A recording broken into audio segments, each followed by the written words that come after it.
Okay, so World Enough and Time. Not only are we seeing John Sims Master after the events of the End of Time with Michelle Gomez's Missy, but we're also seeing the return of the Mondasian Cybermen, as Peter Capaldi hilariously puts it. I've got a good feeling that this episode is going to showcase some of the more gruesome sides of cyberconversion, since it's at the very beginning of their timeline. I hope to God they do anyway. The Mondasian Cybermen are some of the most creepy designs in the show's history. And those voices...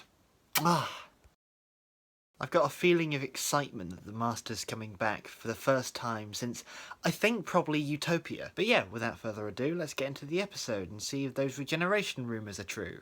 Afterhand. Why, yes, those regeneration rumours were true. I hope to God there's more to that regeneration, because Capaldi just saying no, no on the ground is kind of a bit underwhelming, in my opinion. But it's just a preview, so there may be more. But yes, onto the episode itself. The Cybermen are fucking back. Everything about them in this episode, bar maybe the stomping, but I can look past that, was perfect. There was a slow, steady build up to their creation, as opposed to just showing massive robots being made.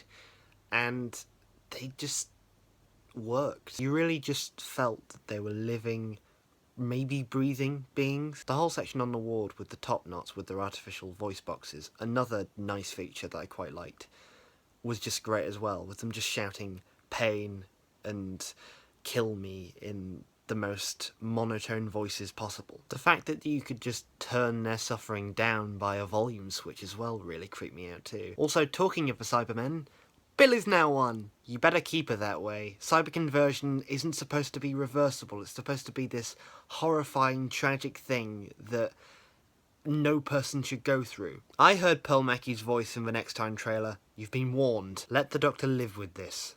He gave Bill to the top knots. He should live with the consequences.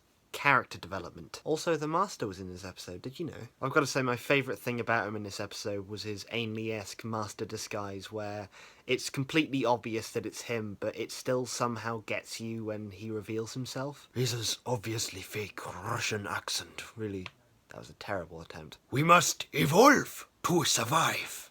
There we go. Yeah, his obviously fake Russian accent really amused me.